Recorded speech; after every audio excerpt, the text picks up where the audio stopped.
So I went in and I did my stuff as quickly as I could, and then I just like avoided that. He asked ahead of time. This is not the one you have to worry about. He handled it well, but it also like white dude who seemed like he was very on the internet. I just didn't want to be around with him and a gun.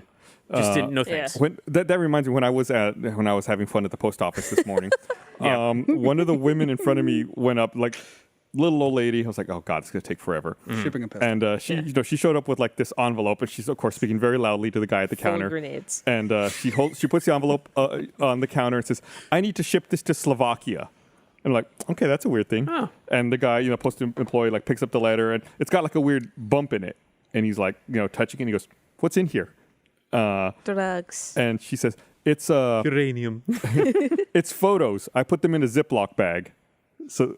In my mind, I'm like, what the fuck is this lady doing? That's when you notice the old woman makeup neck peeling underneath her collar. And the sweat. The employee, the postal employee is like, I'm trying to figure out if you need to file a customs declaration on this, because normally if it's not documents, you need to. So you can tell, like in his head, he's like going through whatever the regulations are. Then, like as if it helps, she's like, they're photos of my daughter's graduation. I'm like, what are you? Nobody really? cares. No, This is the post office. One, it doesn't matter. Two, why are you not emailing this? Why are you you printed out photos in the year 2022, put them in a Ziploc, bag. and so they don't get wet, Gus. You're mailing them to Slovakia. Duh. And the guy's like, all right, it'll be there in 2 to 3 weeks. Costs $3.90. She's like, how much is it to send it faster? Then he like types. He's like, well, you can get it there in less than a week, but it's $39. And then she's like, yeah, the $4 one. That's fine. 1/10 of the price. She goes, it's going to my ex-husband. He can wait.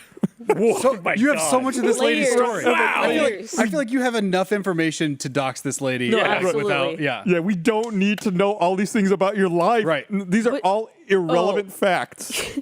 You think that the most TMI moment I've ever had was at a bank.